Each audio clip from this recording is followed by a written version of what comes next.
episode of ASMR Sleep Station, and I'm gonna try something a little different because I just got on my computer and I'm gonna try and do all the stuff I would normally do. There's some fans going in the background too, so hopefully it's not too powerful. Let's look at reviews.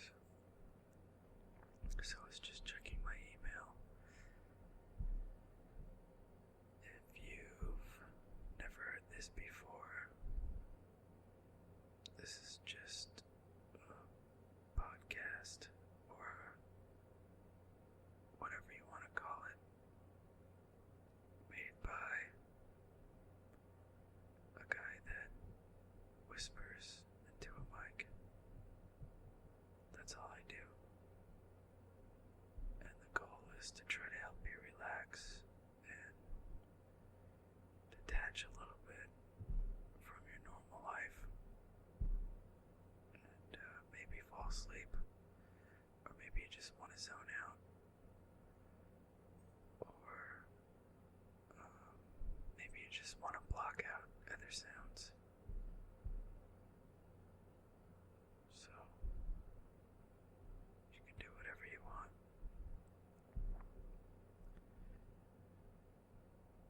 20 episodes happen really fast.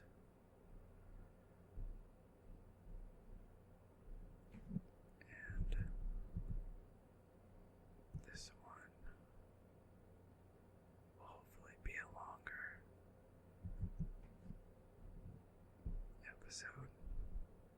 I don't think that'll be a problem. It's a good time. A good time during the day.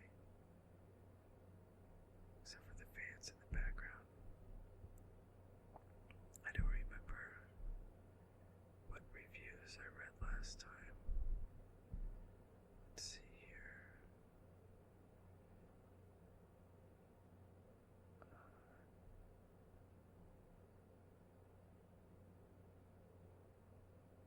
They're so new.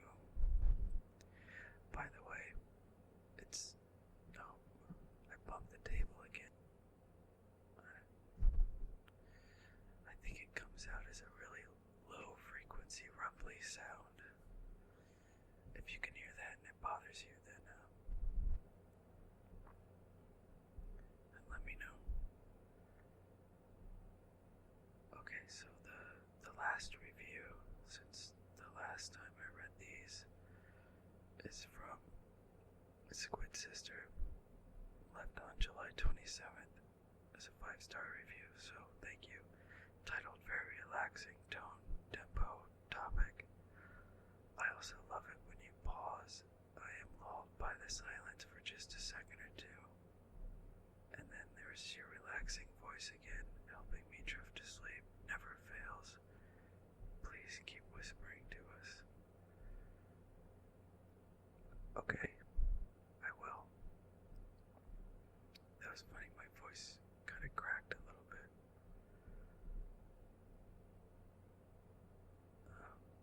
Thanks for leaving that. That's very encouraging, and thanks for the rating. Oh, so that was the 44th rating, I'm guessing. There's now 45, and 30 of those are 5-star reviews, which is very nice and encouraging. This is not for any kind of commercial, I don't know, money. There's no money in this. There's no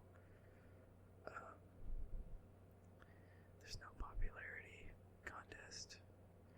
Although last time I did address some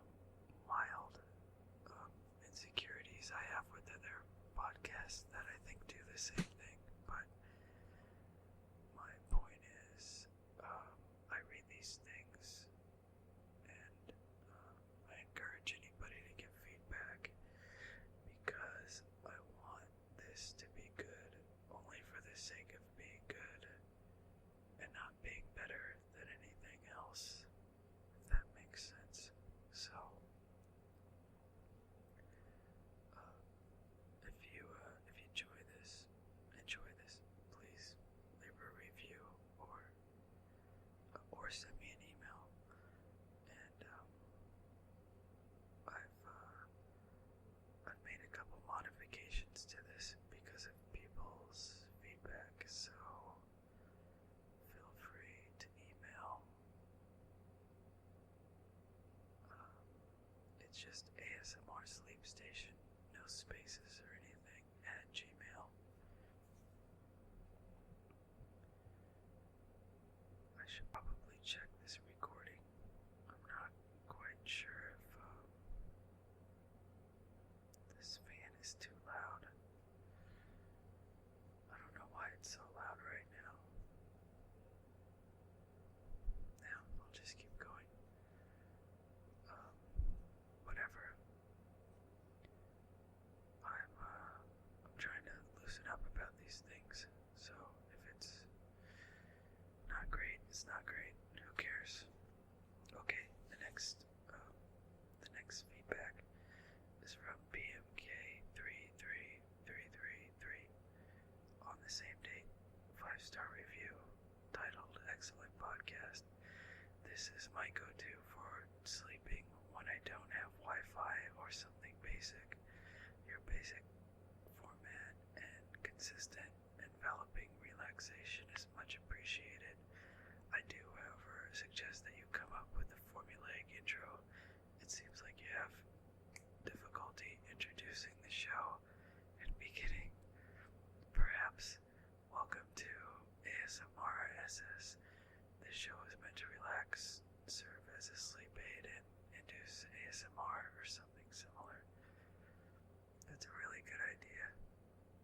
I was almost starting to laugh there because I think I struggle every time, but I never really say that out loud. So it's funny that somebody brought it up and suggested I have I don't know what you call that. Yeah, an intro. I was thinking like a tagline, but it's not really a tagline. A scripted intro is probably what I need, because I just did that, and I think every time I make these recordings, I think, what if somebody stumbled across this or accidentally downloaded it? What would they think, and how could I explain that? So it's just funny that they said that. One second. The funniest thing is, when I pause this, or the things that I edit out, I make the most horrific growling noises in my throat because it gets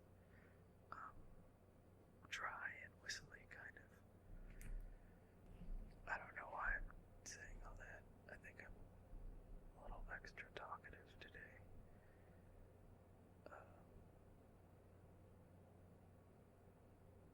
Let's see. And I just have to check my game right now, too. This freaking game that I can't stop playing. I have all these traditions attached to making these things now. Gotta check my game. I usually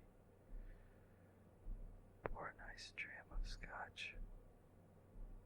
And today I'm finishing up a bottle of Glenlivet 18-year-old, which is pretty good. I like it. Don't really have anything bad to say about it. The only thing I'm not quite sure about is the price.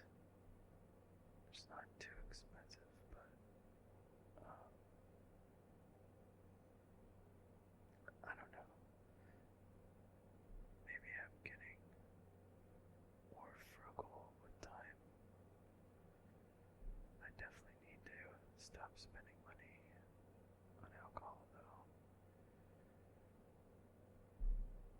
I think it's a weird thing to spend a lot of money on, even though I do that anyways.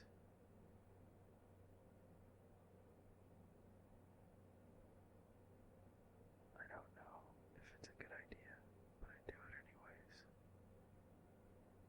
Something about alcohol turns my brain off. Because really, it's like for a very expensive food, almost like a filet mignon or a steak or something like that. Something that's really expensive per its weight or volume. Man, I was gonna say something else. I forgot it. Oh yeah, so I've got all these things that I keep doing. I think the scotch helps me relax a little bit. I wonder if it's good for whispering, like how tea is good for singers and their throats. Alcohol is probably not good for your throat.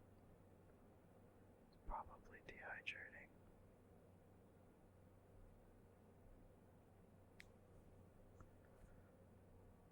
This game I'm playing, like almost all games,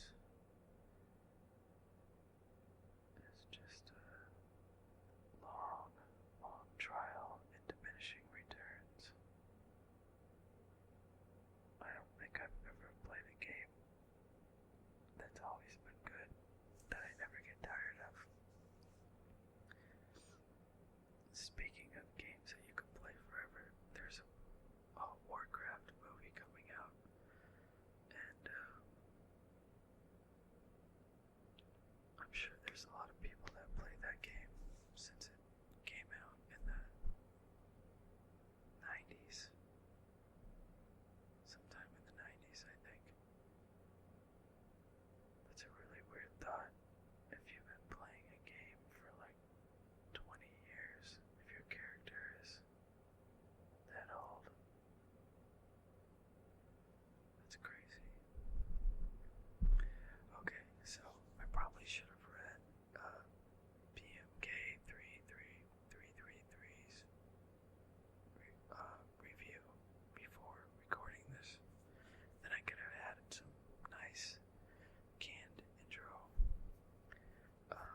much time has passed. But the clouds are still pretty crazy looking right now. There are all these different types, and they seem to be expansive from a low altitude to a very high one. Very opaque, but then there's a few that look almost like brush strokes, and they're thinner and transparent on the outside, on the perimeter of these big clouds, but not connected to them. I thought that was really unique looking. Okay, let me see. Fire upon the deep. Oh, I remember what I was gonna say.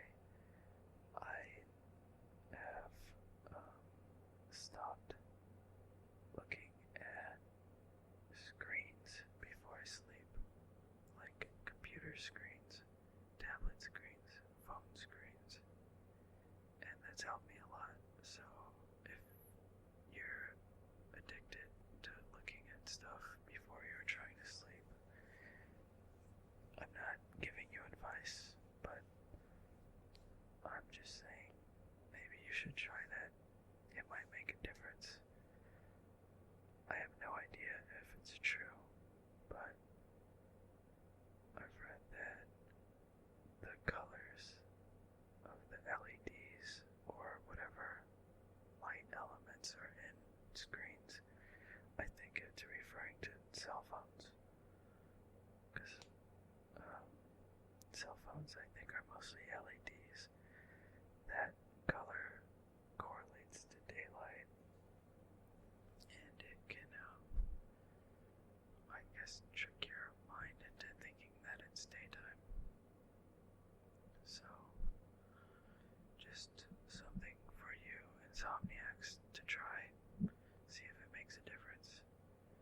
And even if it doesn't help you sleep, I think it's always better to restrict how much you're looking at things that aren't real.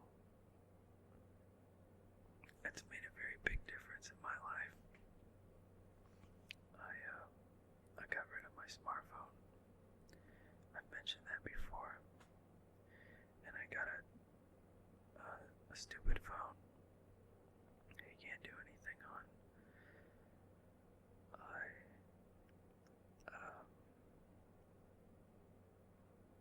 I always have a computer though. I guess you need that for a lot of stuff. But I used to have a desktop computer that was designed for gaming, and I stopped playing games. Eventually got rid of it, and I got a laptop. And I want to say that was probably a little less power wastage. Although, I don't know, charging a battery, I don't know how much power that uses, but I did get rid of the desktop, and I bought an e-reader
reason I say that with caution is that there was a good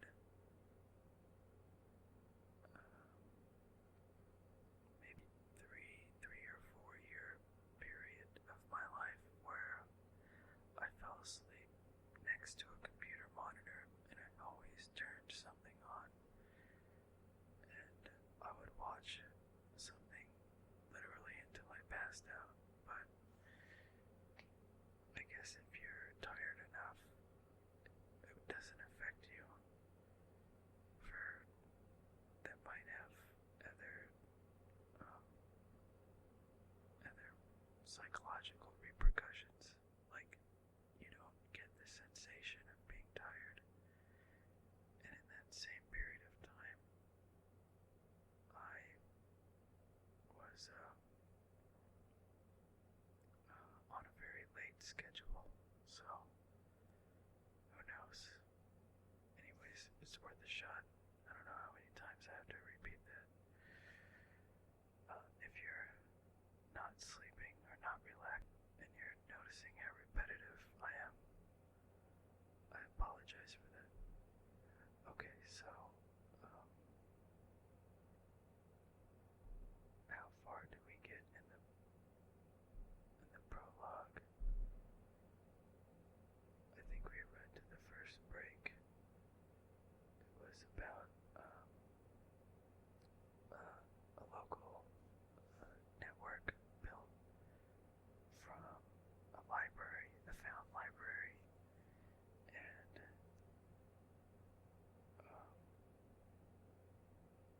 it comes to be kind of like a supercomputer almost. So that was it. By the way, this is the blog of Werner Vinci's A Fire Upon the Deep, and this is from the Zones of Thought series. Okay, so I'll continue on. The omniscient view, not self-aware really. Self-awareness is much overrated. Most automation works far better as part of a whole, and even if human powerful, it does not need to self-know. But the local net at the High Lab had transcended, almost without the humans realizing, the processes that circulated through its nodes were complex, beyond anything that could live on computers the humans have brought. Those feeble devices were now simply front ends to the devices the recipes suggested. The processes had the potential for self-awareness and occasionally the need. We should not be talking like this, talking at all. The link between them was a thread, barely more than the narrowness that connects one human to another, but it was one way to escape the overness of the local net, and it forced separate consciousness upon them. They drifted from node to node, looking out from cameras mounted on the landing field. An armed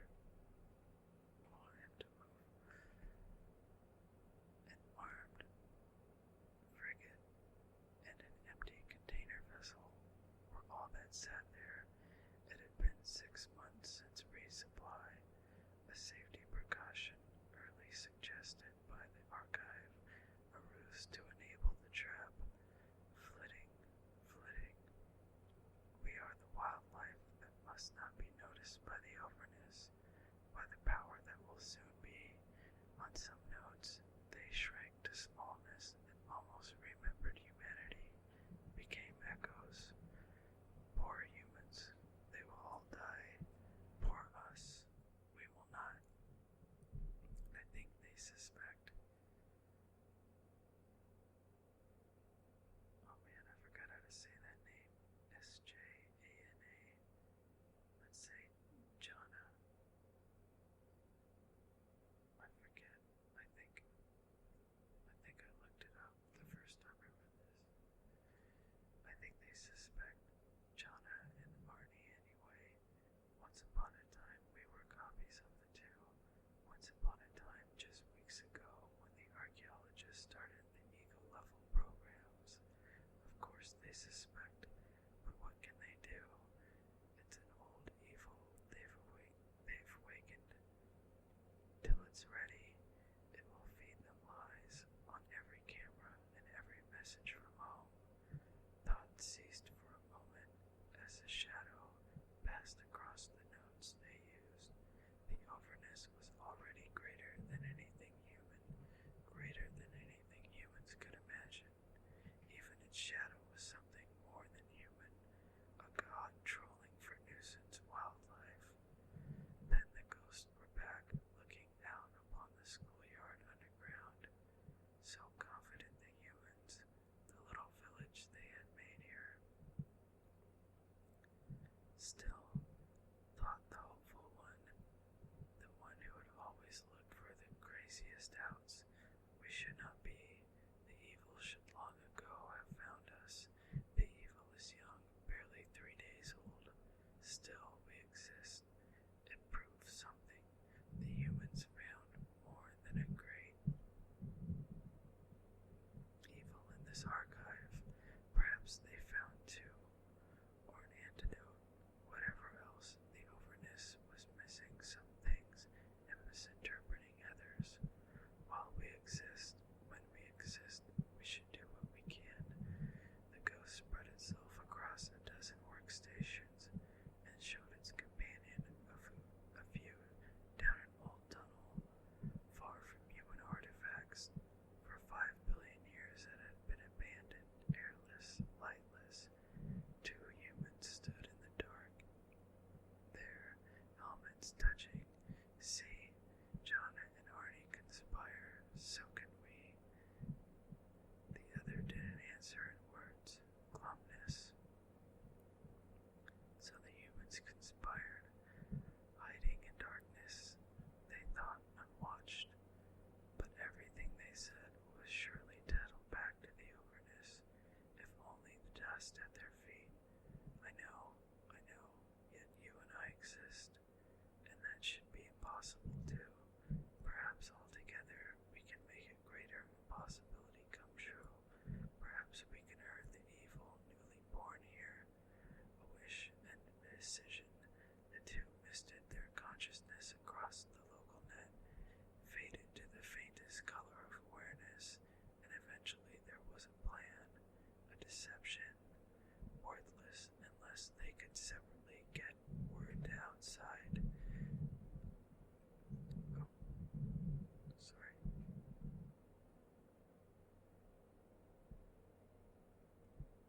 Separately get word to the outside. Was there time still for that? Alright, there's another break there. I have to take a break.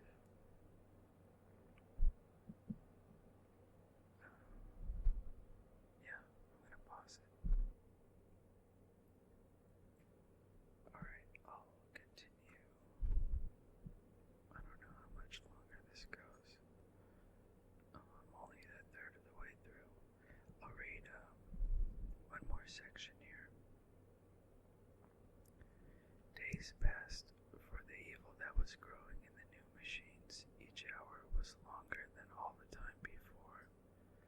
Now the newborn was less than an hour from its great flowering. It's safe, spread across interstellar spaces. The local humans could be dispensed with soon. Even now they were an inconvenience, though an amusing one. Some of them actually thought to escape. For days they had been packing their children away into cold sleep and putting them aboard a freighter. Preparations for normal departure was how they described the move in their planner programs. For days they had been refitting the frigate behind a mask of transparent lies. Some of the humans understood that what they awakened could be the end of them, that it might be the end of their Stromley realm. There was a precedent for such disasters. stories of races that had played with fire and had burned for it. None of them guessed the truth. None of them guessed the honor that had fallen upon them, that they had changed the future of 1,000,000,000 star systems. Alright, I'll stop there. I don't know why, but the prologue to that is just so fun to think about. It's such a crazy start for a story. And I just a minute ago picked a random Wikipedia article because I feel like I've been reading too much, I don't know, sciencey stuff, and that might not be what people really want to zone out to. So, I'll equalize things with a random Wikipedia article or two, which I just noticed for the first time there's 4.9 million of them. So, 1 in 4.9 million. What is that chance of drawing this particular article, which is Purdy Memorial Hospital. That person's last name was Russell with 2 S's and 2 L's. I think that's how it was spelled. Okay, maybe I'll find one more. That one was short. Anna Lisa Bold. I don't know how to pronounce that. What kind of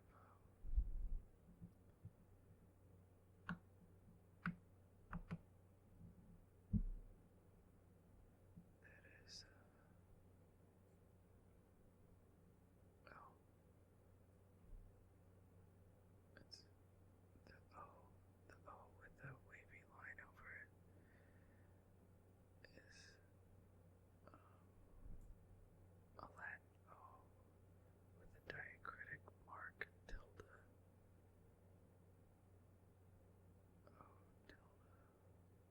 In Estonian, O is the 27th letter of the alphabet between W and A, representing a closed mid-back unrounded vowel sound.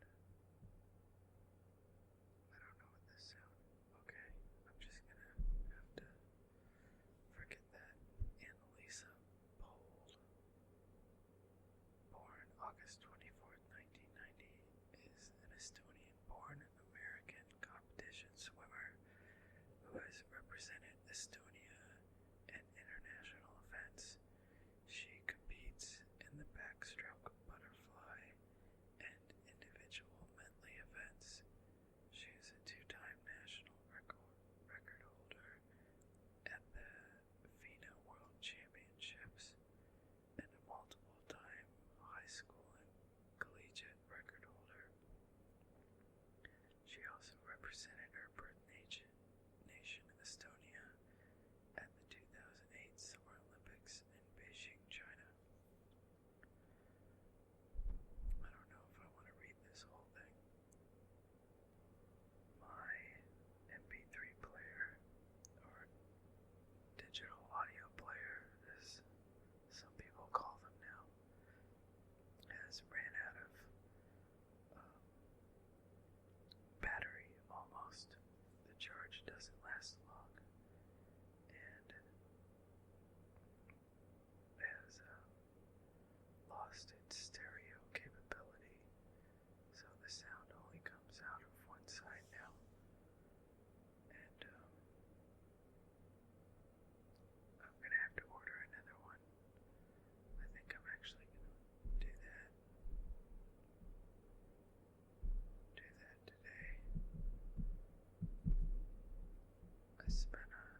books have a couple hundred tracks, 12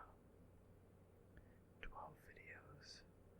At the moment, I have only 8 podcasts because I tried to cut down podcasts, and it takes up a total of 89.9 gigabytes. So I'm going to get a FiO music player, and that takes, I think, a micro SD card, so I can put 128 gigabytes in there. That should be enough. I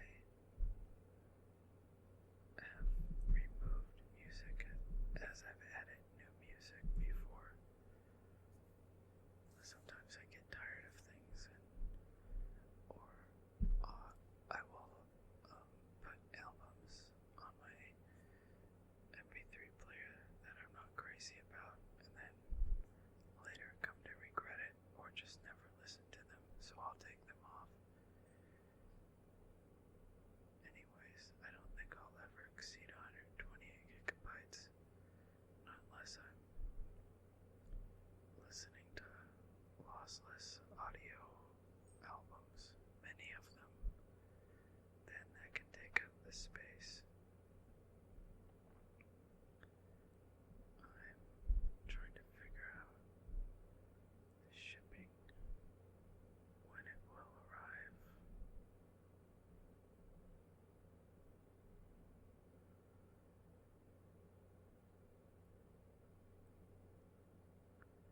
Yeah, shipping is only a couple of days. I have to get one soon. Thing I listen to all day long. I'm almost always listening to something when I fall asleep, and then every day I listen to podcasts and audiobooks and music. And there's been a lot of good music to catch up with. Like I mentioned maybe 2 episodes ago, some of the music that I listen to relax. Alpha Noto, Xerox Volume 3. I recently got that. And what else was really good? I don't know, I'm drawing a blank now. Anyways, I think I'm gonna order that stuff now. And unfortunately, I had a really good pair of headphones that had a similar problem where the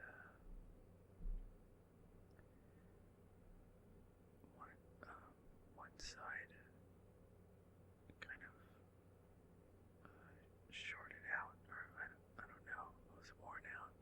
Now it's not in stereo anymore.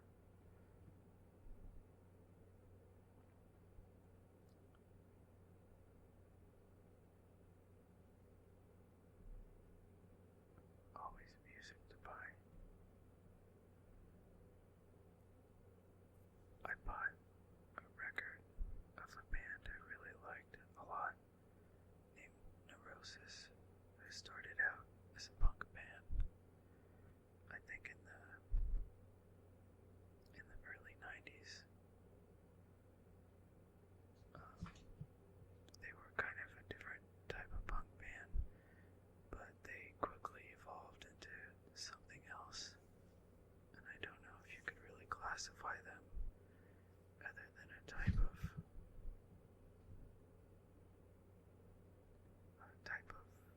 metal band, maybe.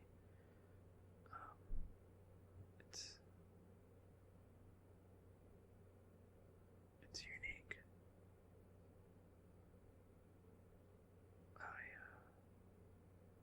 I was crazy about that band when I was younger.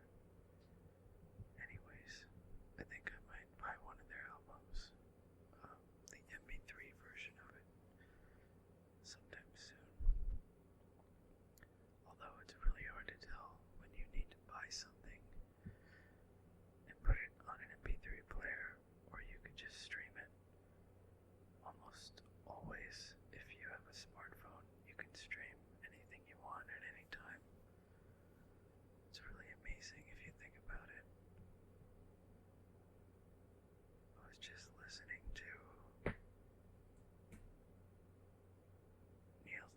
deGrasse Tyson. He has a, I forgot where that quote was from and what the context was, but he was saying that people don't think about science. If you considered all the technology and science in your cell phone, it would just make your head explode or something. I forgot what he said. I do not remember the quote well, but I agree with him. Cell phones, smartphones are amazing if you think about it. Truly amazing. And any music you want to listen to at any time can be yours. I remember I was impressed that a band that I liked a long time ago that was not a popular band by any means had a CD available on Amazon. I thought that was so impressive. This was a while ago. Now it's even crazier because obscure music that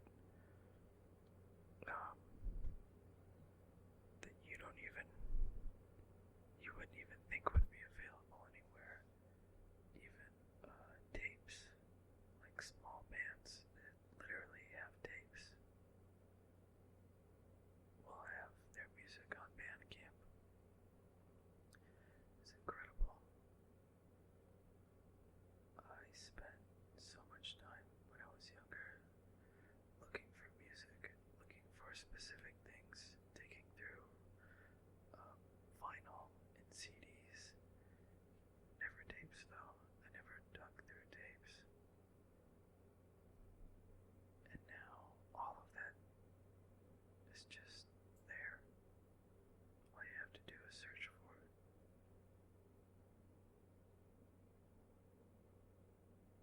It is amazing when you think about it.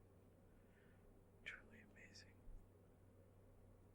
It was always fun digging through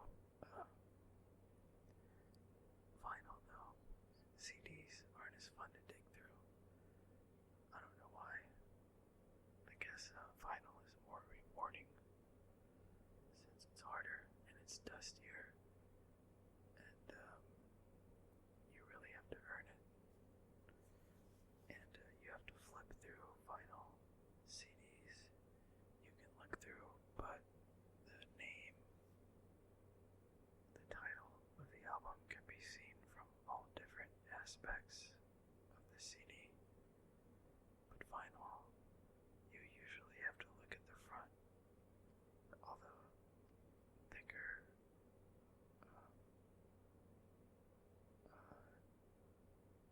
what do you call that? The actual paper part of it will have, like a book,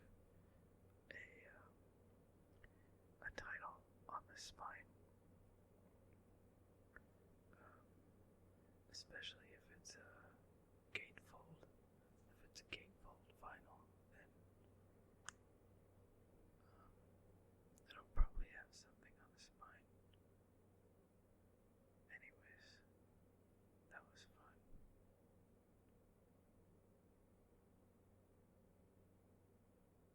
Now, everything's digital, and I really don't get nostalgic about that. I don't care. I have my entire collection in a digital audio player, and I love the space that it saves. I know a lot of other music collectors are very anti-digitizing music, but I'm not that obsessive, and I don't spend that much time trying to compare different audio qualities. I feel like if you have to try really hard to compare it and distinguish two different sources of audio, then they're probably not that different to begin with.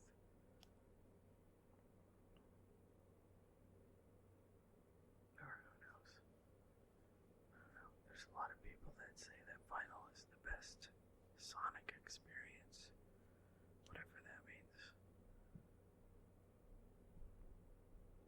Alright, I think I'm finished hammering.